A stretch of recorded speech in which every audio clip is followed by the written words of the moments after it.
केंद्रीय गृह मंत्री अमित शाह ने मंगलवार को लोकसभा में जम्मू और कश्मीर आरक्षण विधेयक 2023 और दूसरा जम्मू और कश्मीर पुनर्गठन विधेयक 2023 को पेश किया। बुधवार को उन्होंने सदन में इससे जुड़े सवालों के जवाब भी दिए।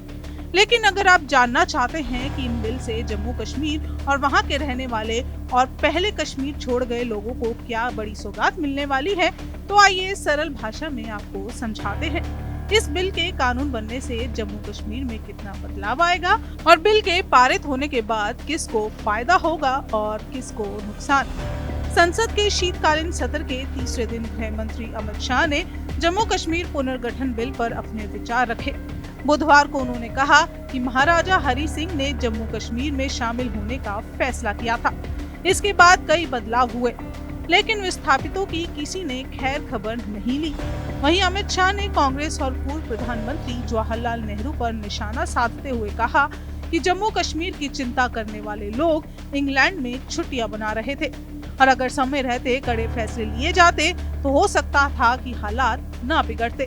नया बिल विस्थापितों को अधिकार देगा। आइए आपको बताते हैं इन दोनों बिलों से जुड़ी 5 मुख्य बातें। पहली मुख्य बात, यदि जम्मू कश्मीर पुनर्गठन विधेयक 2023 कानून बन जाता है तो जम्मू कश्मीर में विधानसभा सीटों की संख्या बढ़कर 114 हो जाएगी, जो कि पहले 90 थी। दूसरी मुख्य बात, अमित शाह ने कहा था कि कश्मीर में विस्थापितों के लिए 2 सीटें आरक्षित की जाएंगी। एक सीट पीओके से विस्थापित व्यक्ति को दी जाएगी।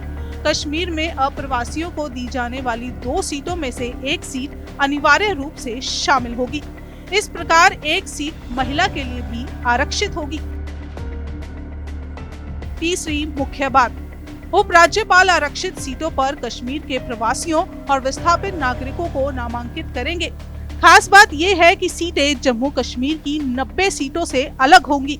इस तरह कुल सीटों की संख्या 93 हो जाएगी।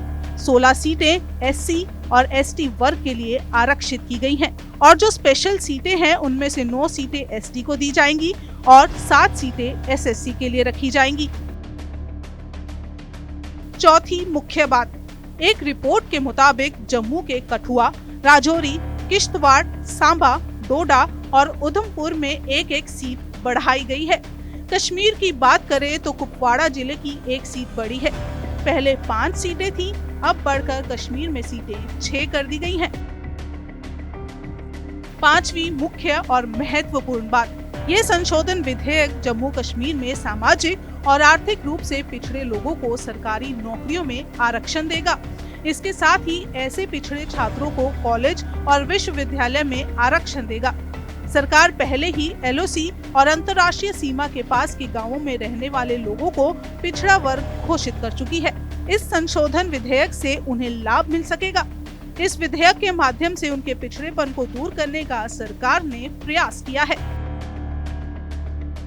अब अगर बिल पूरी तरह से पास होता है तो इसमें कोई दो राय नहीं कि जम्मू कश्मीर की जनता के लिए ये एक बड़ी सौगात साबित हो सकता है। लेकिन विपक्ष ने अभी से इस बिल के रास्ते में टांग अड़ाना शुरू कर दिया है। अब देखना होगा कि ये बिल कब लागू होगा और कब स्थानीय कश्मीरी पंडितों और पिछड़े वर्गों को लाभ मिलेगा। ये तो आने वाला समय ही तय कर पाएगा।